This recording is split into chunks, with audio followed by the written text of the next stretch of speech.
getting our chain snatched by the New York Metropolitans. Sigh, sigh, sigh. The New York Mets have acquired Freddy Peralta with 1 year remaining and $8 million for top prospects Jet Williams, Brandon Sproat, and the Mets are also receiving Tobias Myers, who's a solid back of the starting rotation type of pitcher.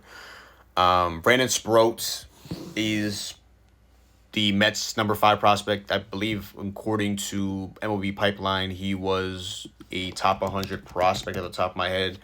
The number 1 guy here is, I mean, by name, it's going to be Sproat because you hear him more often because he was part of the big 3 with Jonah Tong and also Nolan McLean, obviously, is the crown jewel so far.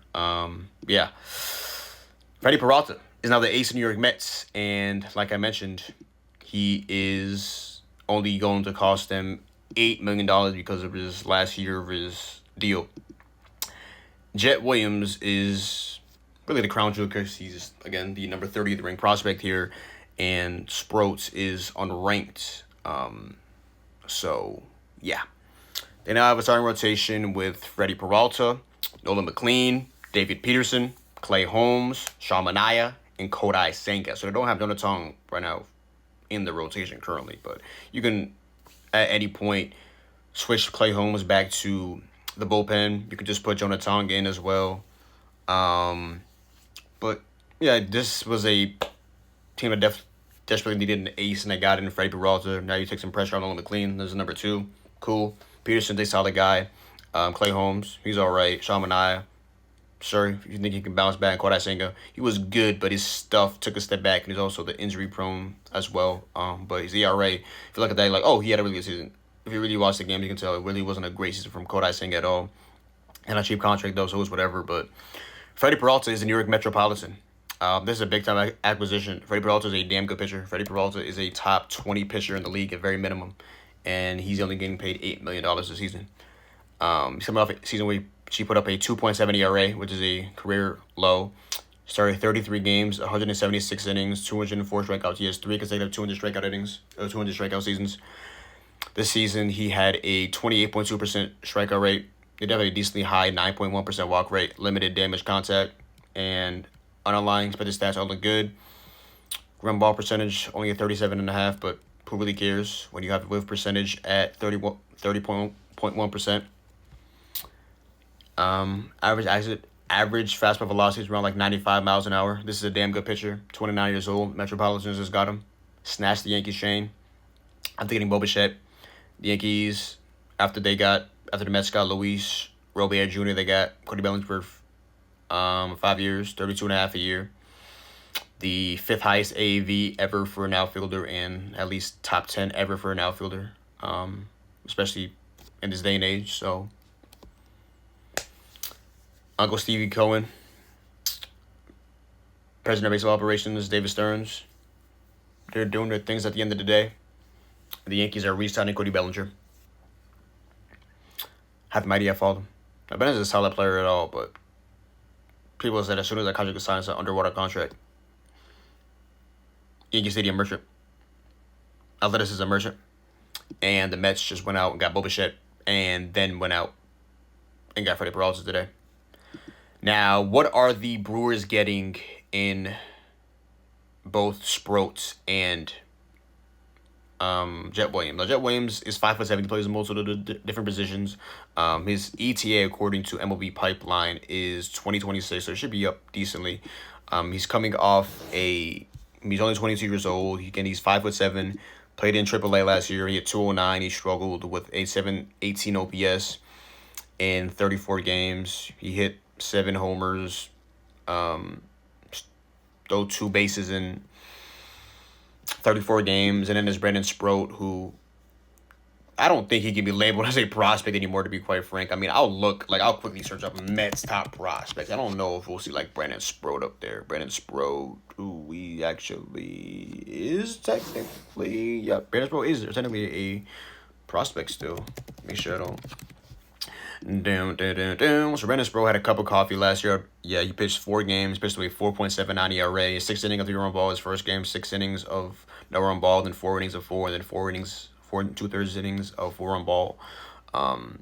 Yeah, he went 0 for 2 with 17 strikeouts and 20.2 innings. He had stuff. 25 years old, 6 for 3. You can instantly start him or just have him in AAA. Yeah, he's definitely a guy. And then there's Jet Williams, who is supposed to be the crown jewel, who's the number 30 prospect in all of Major League Baseball. He plays multiple different positions, and you added him to the team. Last year they went out, paid David Williams, got Caleb Durbin.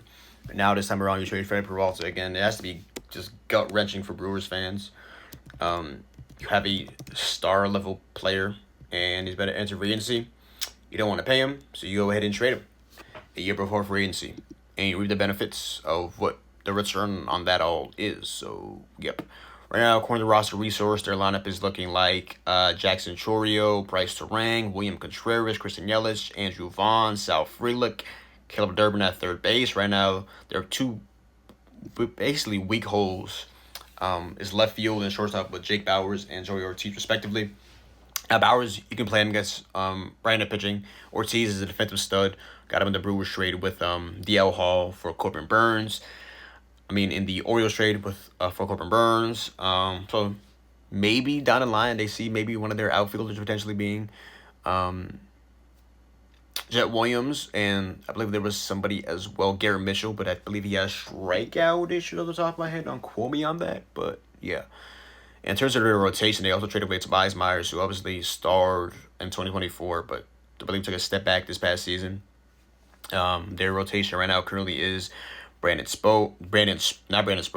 Woodruff, Jacob Mizorowski, Quinn Priester, Chad Patrick. You're going to have Logan Henderson taking down the line, be Brandon Sproat as well. And, so Tobias Myers. Again, in 2024, he had a pretty good season. And last year, it wasn't bad, but the stuff obviously went down. He had a 17.3% strikeout rate, 3.55 ERA, and 50.2 innings, 38 strikeouts and 50.2. The year before that, that was his year where he broke out, basically.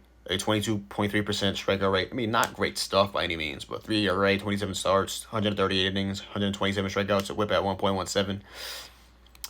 What does he have in his arsenal? Tobias Myers in his arsenal, for the Metropolitans fans out there, has a 4-seam fastball, cutter, slider, split, change, and curveball. So, voila, there you go. You add two starting pitchers now, some depth in Tobias Myers, but the crown jewel obviously is getting Freddy Peralta, one of the top 20 pitchers in all of Major League Baseball.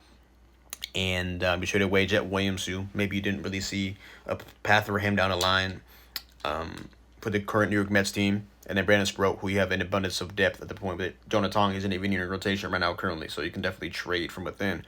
Now, was it expensive for a rental? Absolutely. 2 or 1 top 100 prospect in Jet Williams, or you top 50 prospect in Jet Williams, or maybe even top 30 clone MVP pipeline. I'm not too sure where Baseball America ranks that as. But yeah, it's definitely a hefty package for sure. And then you also trade away Brandon Sproat, who, they obviously like a ton, but he's definitely the third, I would say, in that trio of Nolan McLean, Tong, and himself. So that's tough. I know they had the elf thing not too long ago, and I know one of them had to feel like, oh, one of us is going to be the odd man out. We don't want to just not one of us want to be like a long relief, things like that, but they just have a lot of bodies to throw. At the end of the day, down the line, maybe like Tyler McGill, when he comes back from injury, I think he's injured. No, Trevor. Imagine if they got them both on the same team. That would have been insane, but yeah. Freddy Peralta, you are New York Metropolitan for Jet Williams and Brandon Sproat. Mets fan, how do you guys feel about acquiring Freddy Peralta? And Brewers fan, how do you guys feel about trading Freddy Peralta but acquiring both Jet Williams and Brandon Sproat? And also trading away Tobias Myers to the Brewers. To the Mets. Freddy Peralta is a New York Met. And as a Yankee fan, Cody Bellinger is a New York Yankee. Yay! What a time to be alive, ladies and gentlemen. How the mighty have fallen. Sigh.